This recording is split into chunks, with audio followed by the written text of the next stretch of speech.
Hey guys, welcome back to video number 3. I know this is a much longer one, but this is a start to finish of me drawing Ghost Rider. Ghost Rider is, honestly, I kind of forget about him, to be honest, but I think he is one of the coolest characters ever. He's just got such a freaking awesome design.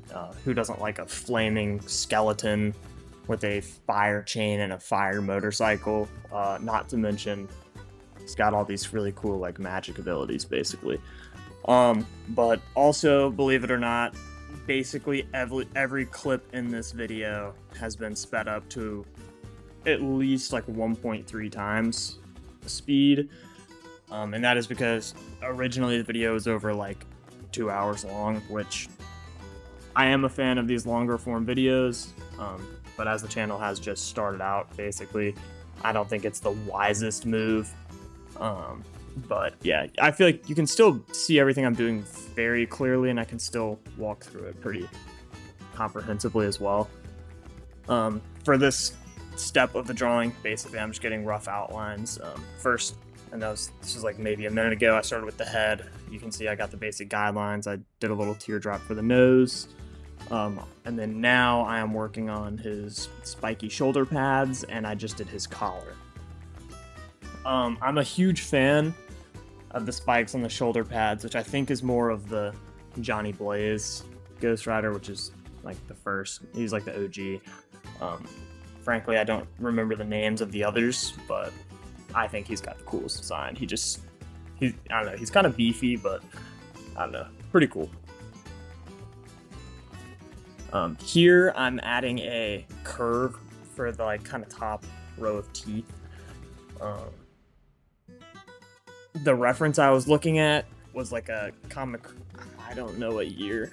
I really don't know what year, but basically the pose is similar to what I did.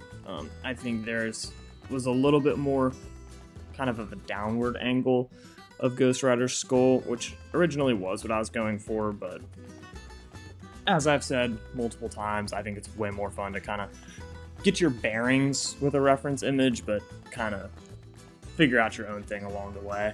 You know, that's where the eraser comes into play as well.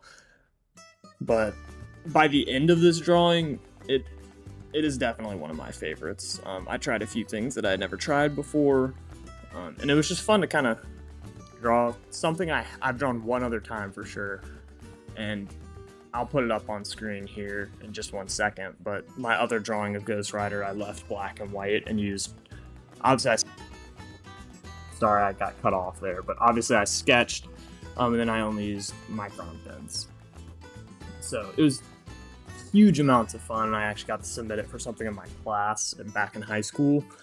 But it was just crazy amounts of hatching, cross hatching, and just trying to get motion and texture going with only a pen, which is such a fun exercise to do. If you haven't done it before, I would highly recommend, because it really forces you to think about how you can convey either emotion, I guess you could say either emotion or shape, or really both in tandem. That's kind of what I was going for.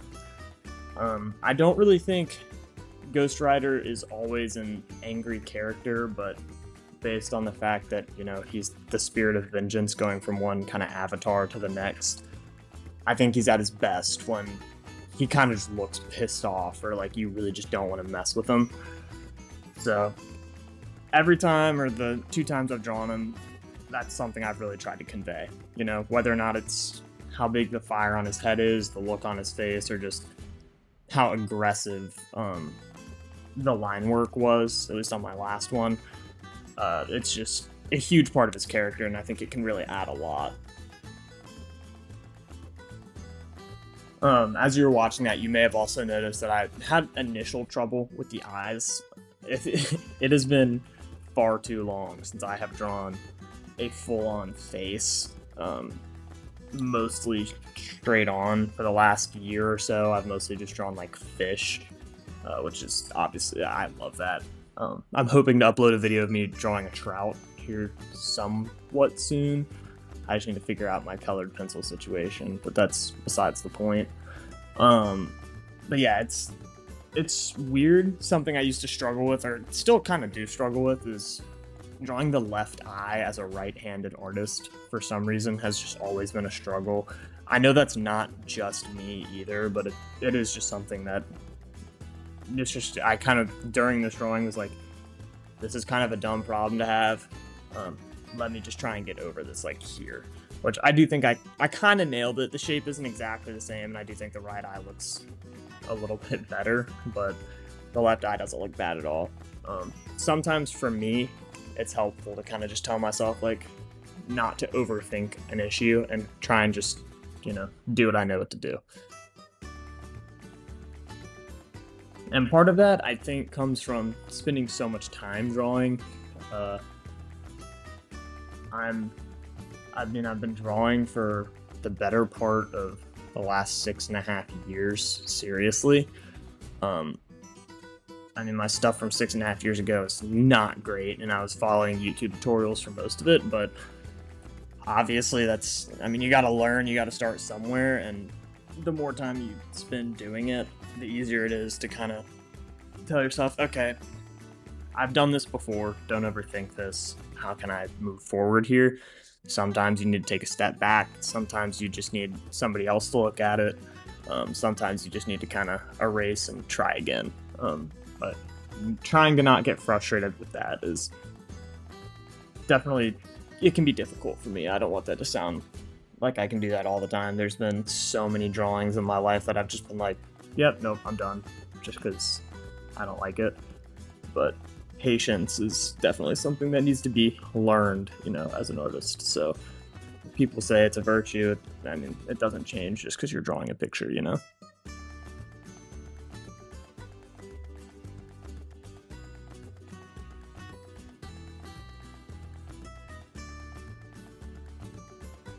Okay, so probably my second favorite part about this piece and what helped it come to life the most, right there, I just turned on the extra light, so I figured you guys could see the line art better. But on this one, I used a brush pen, just a Micron brush pen. I'd been watching Jim Lee do it a lot on YouTube recently, and I was like, why the heck not? I need to give this a shot. Limiting myself is what's attributed to some burnout in the past, so I was just like, you know what, maybe I'll try this, I'll just go for it, whatever happens, happens. But what's amazing and what I think I was able to accomplish well with the brush pen was that you're able to get so much different line shape with it. You can go with thick lines, like you can see I'm using the side of it there to get some thick lines, and can't really see here, it's bad videography by me. But I'm using the thin side there and barely putting any pressure down, and that's to get a thinner line. A lot of the lines do look kind of chicken scratchy, which I would not recommend, but overall it was the look I was kind of going for, and I think it does attribute to the overall piece's success. Okay, you can see it there. Yeah, thick line at the bottom, and then little thin line.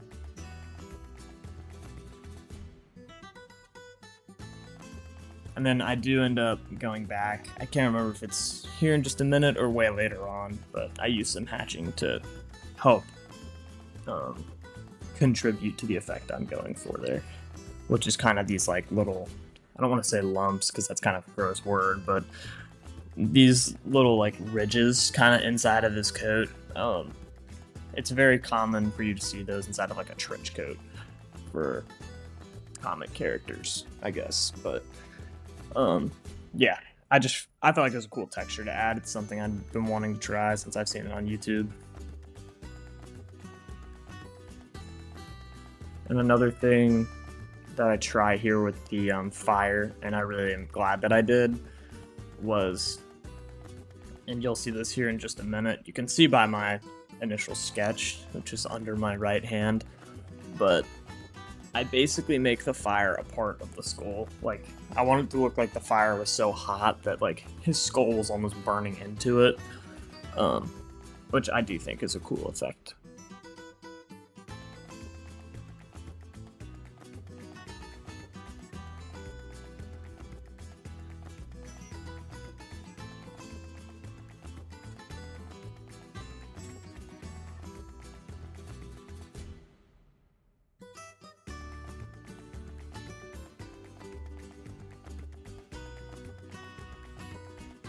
Another thing to note as well is I'm not only planning to do these longer form videos, although I think they've been really fun to make. I'm planning to also do some time lapses, and I've got some YouTube shorts in the chamber.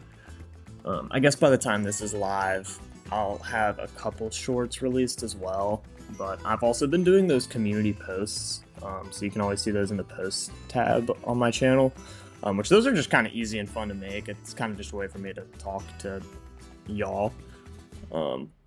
But I do think, whether I post sketches, finished drawings on there, it's just kind of fun to have some additional content. So you guys let me know what you want to see from that. If you guys want like polls on what I should draw next, whatever, just let me know. Because I've just been having an absolute blast doing this YouTube content recently.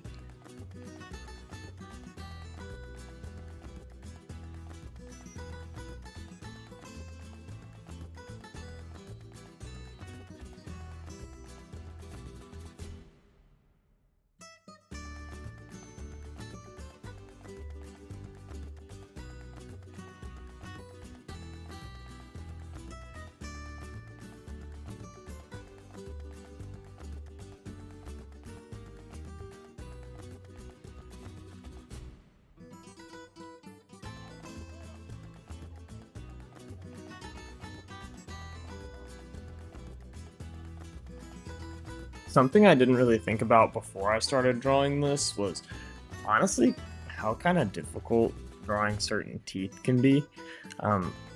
Because the molars, which are those back teeth if you don't know, I don't really know why you wouldn't know that, but besides the point, those back teeth, because of the angle I drew the mouth at, had to be 3D.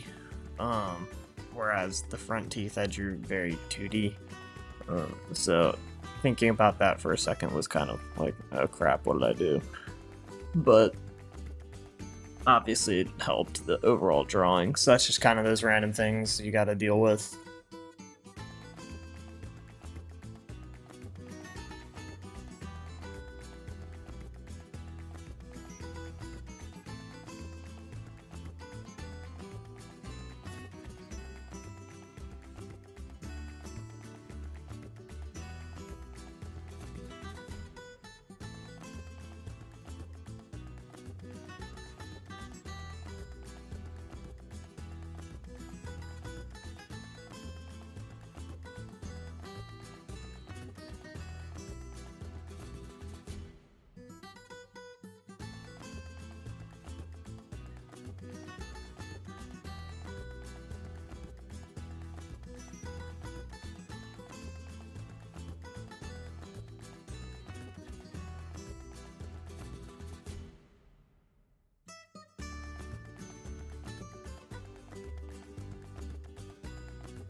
basically here what I'm doing is just adding some texture to the skull.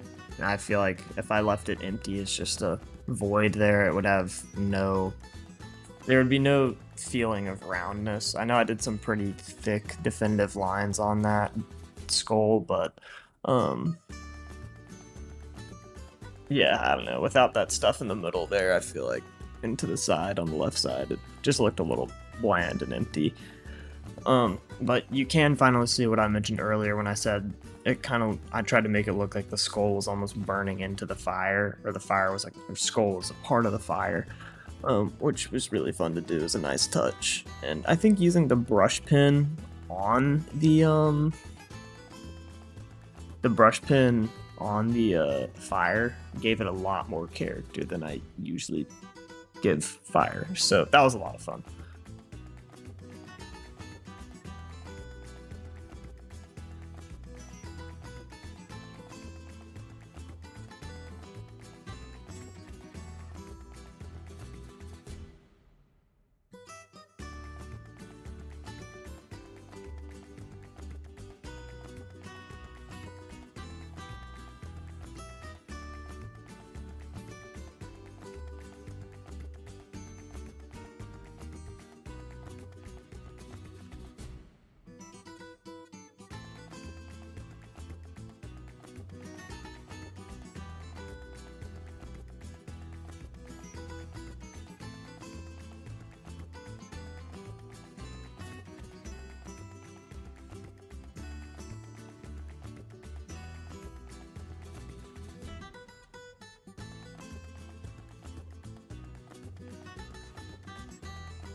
I felt that with the line work inside of those spikes there, doing the kind of curved motion on the way up adds to the roundness of those spikes. And once I add in the color, I do think those turned out really, really well.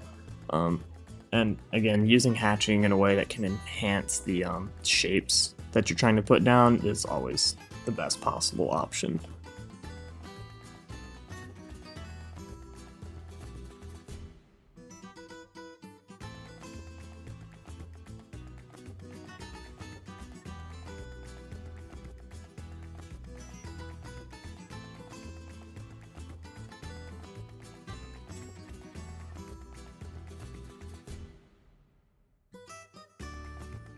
Here is where I start coloring everything. Obviously, that's the next step in the process, at least for a drawing like this.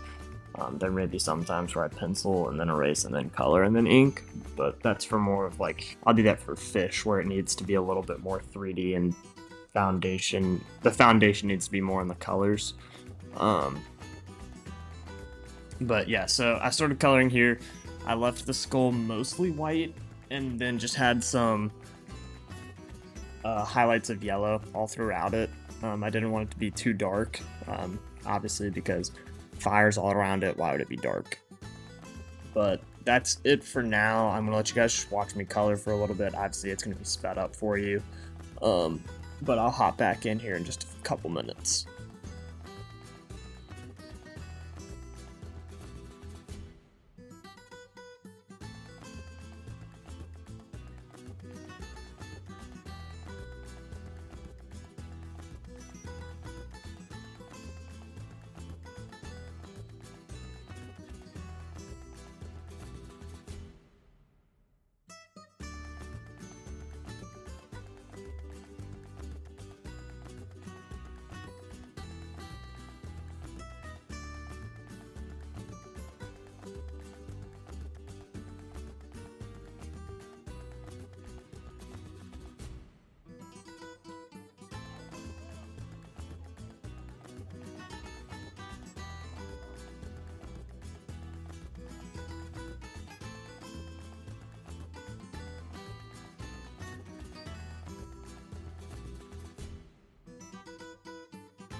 To start off with the fire, I went with, I believe the color's name is cadmium yellow.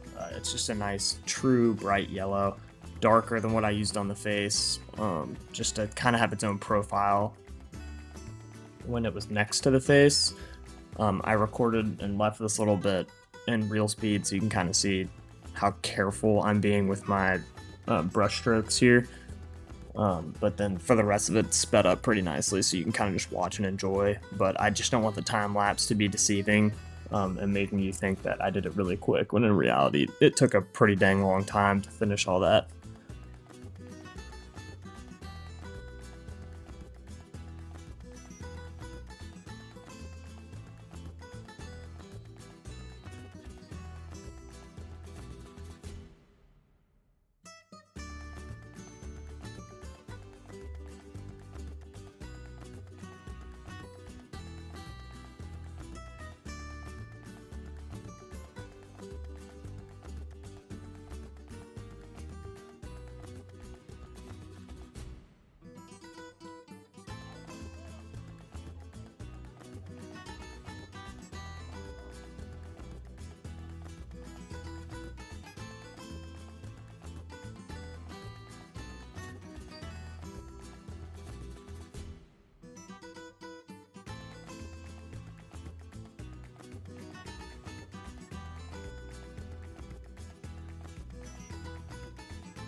Actually, for a little bit, I thought about kind of changing the image itself into more of a penance stare, which, if you don't know, is a move that Ghost Rider can do, basically, where he stares into your soul, and if you feel guilt, I don't specifically know for what, or if it's just guilt for something you've done to somebody else, I'm pretty sure you get sent to, like, hell, which is kind of intense, but it looks really, really cool on a comic page, so I thought about doing that, but I kind of was like, I don't know, it might ruin the focus of the drawing, which I kind of just wanted to be the fire.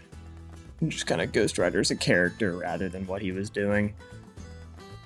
Yeah, you may have also noticed that little jump there. I forgot to record my starting the orange around the perimeter of the fire, but you can kind of see what's going on there. I'm just making the outside darker as a normal flame would be. I feel like the yellow, it could stand on its own, but wasn't quite all that I wanted, so I added some.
Here, geez, I need to stop starting these little phrases with but I started outlining all the fire with a brush pen, again, re-emphasizing what I said earlier. I was just trying to add a strong profile to the fire, and I really think that the brush pen accentuated that nicely. So you can see, you'll see the finished product, I guess, but I do really think it turns out pretty awesome.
Adding those little specks in there in the fire as well is cool. It kind of acts as little ashes in there, which in my experience always adds to the um, I don't think aliveness is really a word, but it makes the fire feel more alive and it feels like it's actually burning. There's some motion in there.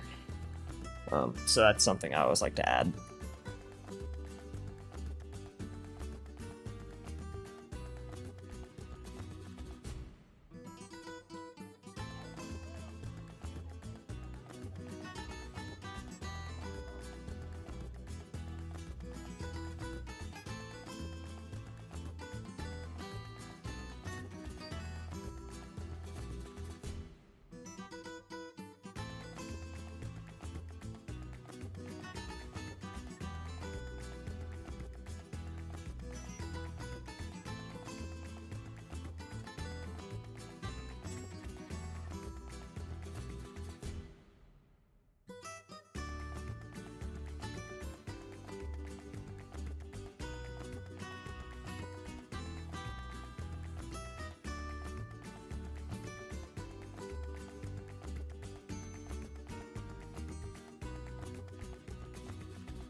Here I've started coloring the torso. I was kind of going for a classic look again. There was this action figure of Ghost Rider I had that I was trying to reference, but I actually couldn't find it.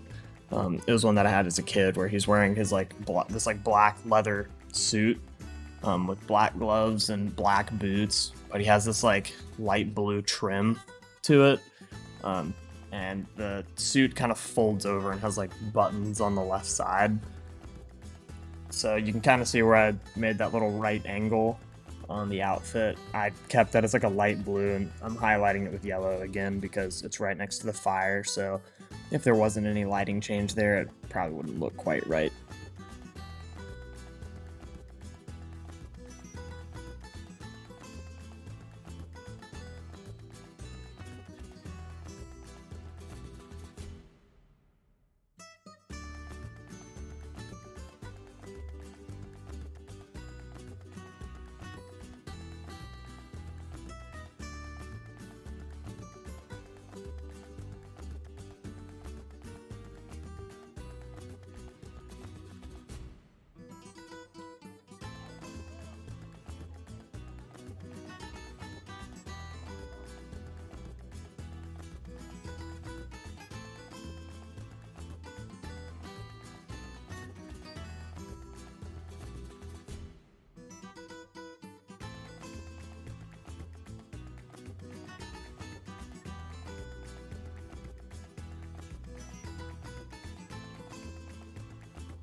Similar to the trim on the jacket, I added some depth here and used some of that purple.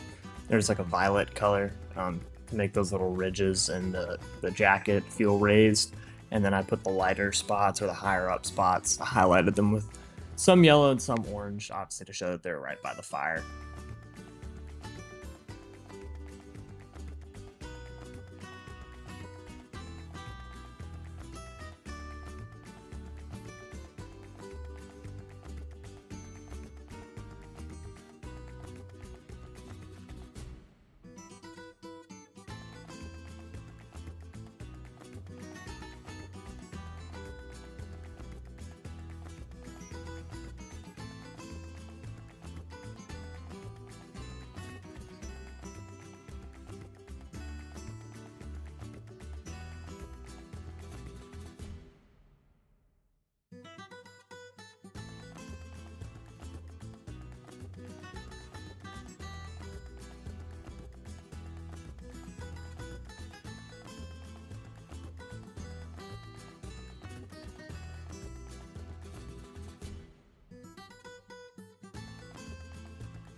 Yeah, so right here, this is what I was talking about earlier. Coloring this metal and using your colors and your lines to accentuate the shape of whatever it is you're going for. Uh, you, it's kind of hard to tell because it's sped up, but I just used that warm gray. I think it was warm gray 2, or maybe 3, and that's warm gray 5 there. I'm using that to do these little curved brush strokes, following the lines I put down, which, especially in the final piece, really add to the shape of those spikes. And then on the little rectangles there, those are supposed to be raised up on top of his shoulder. And so down at the bottom, I have these darker lines to show that there's a lighting change from what's happening up by the spikes, if that makes any sense. But I always have a fun time shading metal because you kind of can just mess around with it with lighting and all that, because it does reflect and depict light a lot differently from other things.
Basically there, I wrap up the jacket, that lighter spot right by the spikes. Obviously, that's just kind of supposed to be a fold in this coat. I used a white gel pen as well to just add a little bit of texture in there.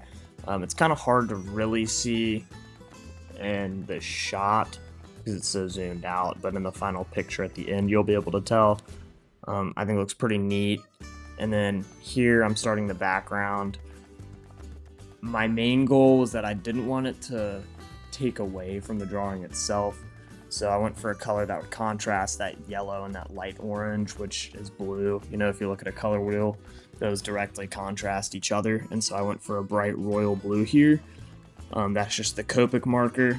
And then after I'm done coloring that, I use some ink mixed with some water and a paintbrush to make these black clouds. And you'll see those in just a minute. I'll probably pop back in and re-mention that.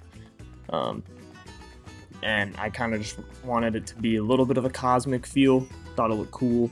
And then after that, I touch it up with some white acrylic paint mixed with some water, and I use a toothbrush actually to get the little flecks all over the paper, just to make it look like stars or even some more ashes up there.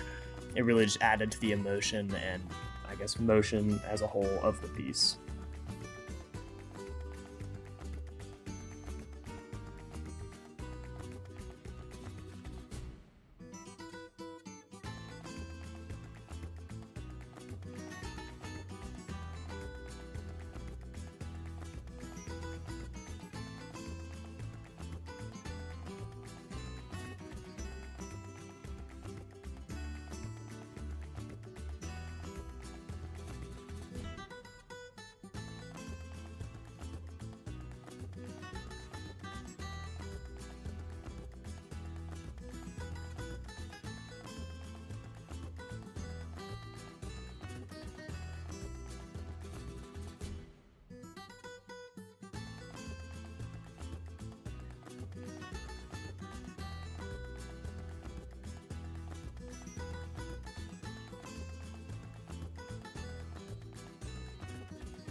As I said earlier, here's that black ink mixed with water. You can see I have to layer it up a few times purely because I may have mixed a little too much water in there and thinned it out.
But here in just 1 second, you can see, or you will be able to see, I get that toothbrush and I start trying to flick the white paint all over the place, and actually probably more of it gets on my table than on the piece, but it ends up looking spectacular. It's one of my favorite pieces I've done. And the pro of mixing it with so much water is that if you mess up, you can just get a paper towel and fix it. But if you guys made it this far, thank you so much for sticking around and watching. Obviously, I'm going to keep trying to upload, so I appreciate your continued support. Have a good one, guys.